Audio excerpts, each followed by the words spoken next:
और सबसे पहले बात प्रधानमंत्री नरेंद्र मोदी के चुनाव प्रचार की। आज भी प्रधानमंत्री नरेंद्र मोदी चुनाव प्रचार, ओडिशा के साथ साथ आंध्र प्रदेश भी आज चुनाव प्रचार के लिए प्रधानमंत्री जाएंगे। जी हां, बहरामपुर, नवरंगपुर, राजमुंद्री, अनाकापल्ली में आज चुनाव प्रचार करने वाले हैं प्रधानमंत्री नरेंद्र मोदी। ताबड़तोड़ चुनाव प्रचार प्रधानमंत्री का चल रहा है और एक दिन में कई राज्यों में जाकर रैलियां भी कर रहे हैं, रोड शो कर रहे हैं, वोट अपील कर रहे हैं, चुनावी सभाओं को संबोधित भी कर रहे हैं प्रधानमंत्री नरेंद्र मोदी। तो देखिए, आज भी ओडिशा जाएंगे, वहीं आंध्र प्रदेश भी जाएंगे। चौथे चरण के लिए प्रचार होगा आज से और प्रधानमंत्री इसमें भी शामिल हैं। बहरामपुर, नवरंगपुर, तमाम जगहों पर प्रधानमंत्री जाएंगे, चुनाव प्रचार भी करेंगे। दो तस्वीरें आपके टीवी स्क्रीन पर आप देखिए। अयोध्या में मेगा रोड शो कल प्रधानमंत्री नरेंद्र मोदी ने किया और आज देखिए, आज भी चुनाव प्रचार होगा। दक्षिण में प्रचार होगा, ओडिशा में प्रचार होगा।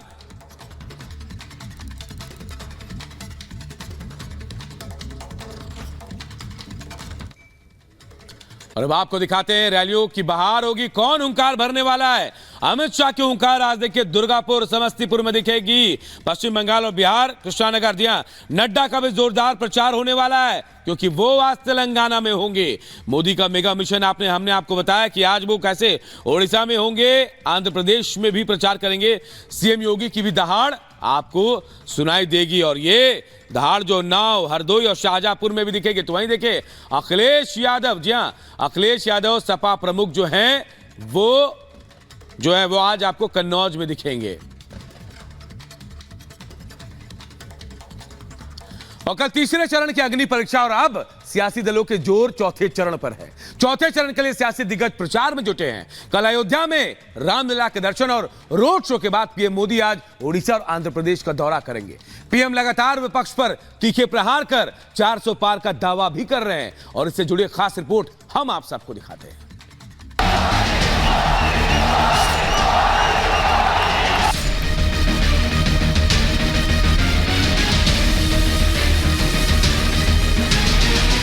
रामलला के दरबार में पीएम मोदी। चौथे चरण के प्रचार पर जोर।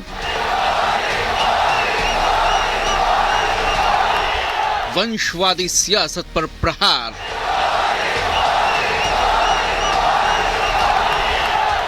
अब की बार मिशन 400 पार।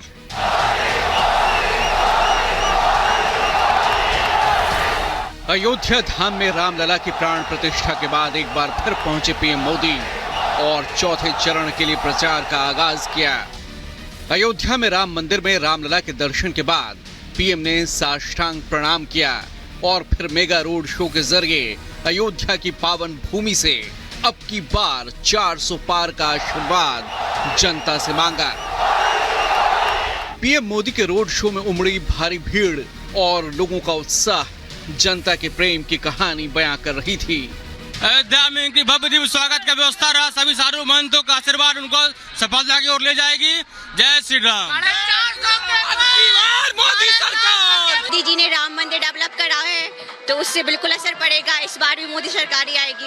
एकदम 400 से पार इस बार मोदी सरकार। जब से प्रभु श्री राम जी का मंदिर बना है, पूरे देश से नहीं विदेशों से लोग आए हैं और हर जगह राम में है। अब की बार 400 पार जाएगा सीट। मोदी का प्रहलाद पूरा विश्व में है।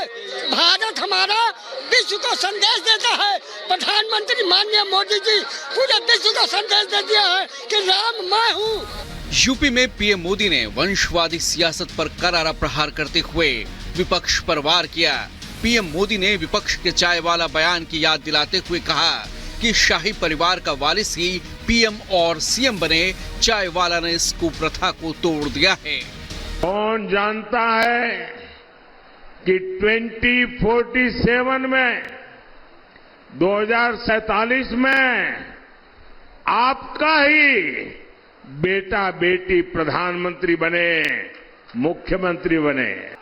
शाही परिवार का वारिस ही पीएम सीएम बनेगा। ये कुप्रथा इस चाय वाले ने तोड़ दी है। पीएम मोदी ने यूपी की धरती से ही कांग्रेस पर वोट बैंक के लिए धर्म की राजनीति करने के आरोप लगाए।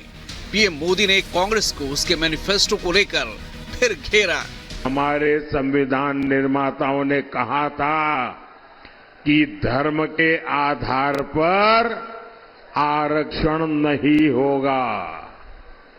बाबा साहब आम्बेडकर ने कहा था, अरे खुद नेहरू जी ने भी कहा था कि धर्म के आधार पर आरक्षण नहीं होगा। लेकिन अब सपा, कांग्रेस, ये सारी कंपनी एससी, एसटी, ओबीसी का आरक्षण छीनकर उसे धर्म के आधार पर बांटना चाहते हैं। अयोध्या धाम में मेगा प्रचार के बाद आज पीएम मोदी ओडिशा और आंध्र प्रदेश में प्रचार करेंगे।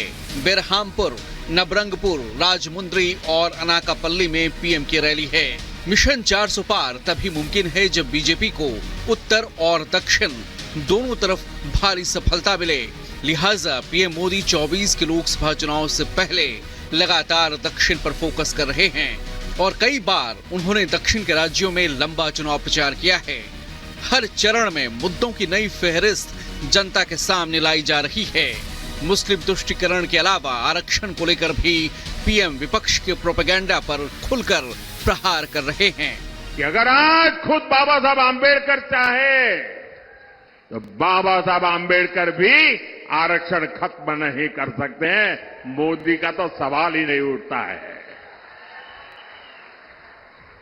और अगर हमारी सरकार की नीयत उसमें कहीं पर भी खोट होती, मेरा 5 साल का रिकॉर्ड देख लीजिए, 5 साल में भी 2019 से 2024 आज भी मोदी के पास जितने वोट चाहिए है, लेकिन ये रास्ता हमें मंजूर नहीं है। कल तीसरे चरण का मतदान है, उसके बाद 4 चरणों के मतदान बाकी हैं। जाहिर है सियासी दल अपने तरकश से सारे सियासी तीर आजमा रहे हैं। कोई भय और भ्रम का सहारा ले रहा है तो कोई विकास की अनवरत बयार की बातें कर रहा है। स्वर्गीय मुलायम सिंह जी ने 2019 के चुनाव के कुछ दिन पहले पार्लियामेंट में कहा था और एक प्रकार से वो आशीर्वाद बन गया कि मोदी जी आप तो दोबारा जीत करके आने वाले हैं। अब नेताजी हमारे बीच नहीं है, लेकिन संयोग देखिए उनके सगे भाई बीजेपी को जिताने की अपील कर रहे हैं।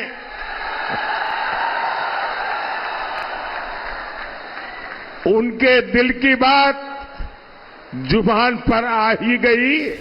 जनता का फैसला 4 जून को देश के सामने होगा। असल तस्वीर का खुलासा भी उस दिन हो जाएगा। Bureau report, Republic Bharat. और देखिए जैसे जैसे चुनावी रण आगे बढ़ रहा है, सियासी तपिश भी बढ़ती जा रही है और मुद्दों की धार पर वार पलटवार भी हो रहा है। और रिपब्लिक भारत से एक्सक्लूसिव बातचीत में देश के गृह मंत्री अमित शाह ने कांग्रेस पर करारा हमला बोला है। अमित शाह ने कहा कि अगर कांग्रेस सरकार में आई तो देश में शरिया कानून लागू कर देंगे। और क्या कुछ कहा इस रिपोर्ट के जरिए बताते हैं।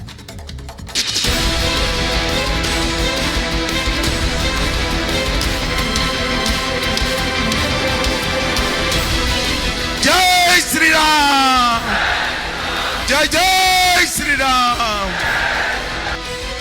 चौथा चरण रण भीषण। अगर ये पार्टी आई जी तो देश सरिया के आधार पर चले। कांग्रेस पर करारा प्रहार। मोदी जी को तीसरी बार प्रधानमंत्री बनाने का उत्साह। चाणक्य शाह का ऐलान, राहुल फिर हारेंगे चुनाव। राहुल गांधी अमेठी में से बड़े बहुमत के साथ चुनाव हार रहे हैं। सुना आपने, गृह मंत्री अमित शाह किस भरोसे के साथ बीजेपी की बम्पर जीत और राहुल की हार का ऐलान कर रहे हैं। कल तीसरे चरण का मतदान है और चौथे चरण के लिए जोरदार प्रचार की शुरुआत हो चुकी है। रिपब्लिक भारत के editor in chief Arnab Goswami के साथ एक्सक्लूसिव बातचीत में कांग्रेस के मुस्लिम तुष्टीकरण पर गृह मंत्री शाह ने करारा प्रहार किया। अमित शाह ने कहा कि कांग्रेस अगर जीती तो वो देश में शरिया कानून लागू कर देगी। पोलराइजेशन नहीं होना चाहिए, मगर जब आप आपके चुनाव घोषणा पत्र में लेकर आओगे कि इस देश में पर्सनल लॉ को हम वापस लाएंगे तो ऑटोमेटिकली पोलराइजेशन होगा। अगर आप लेकर आओगे कि धारा 370 वापस लाएंगे, ट्रिपल तलाक वापस लाएंगे, आप अगर वोट बैंक की पॉलिटिक्स करते हो, आप राम मंदिर के प्राण प्रतिष्ठा में नहीं जाओगे वोट बैंक के डर से, पोलराइजेशन करने के लिए, तो दूसरी और भी पोलराइजेशन होगा।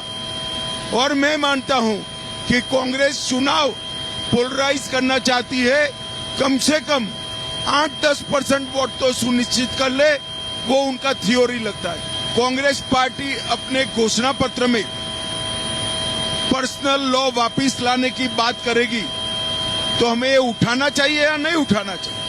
अगर कांग्रेस पार्टी अपने घोषणा पत्र में न रखती तो हम उठा सकते थे क्या? तो मूल चीज उन्होंने अपने घोषणा पत्र में पोलराइजेशन करने के लिए इसको रखा है। मुस्लिम तुष्टीकरण, वोट बैंक पॉलिटिक्स को लेकर बीजेपी लगातार कांग्रेस पर हमलावर रही है। गृह मंत्री शाह ने कांग्रेस पर अपने मैनिफेस्टो के जरिए ध्रुवीकरण के आरोप लगाए और कहा कि कांग्रेस पार्टी ध्रुवीकरण के जरिए 7 से 8% वोट पक्का करना चाहती है।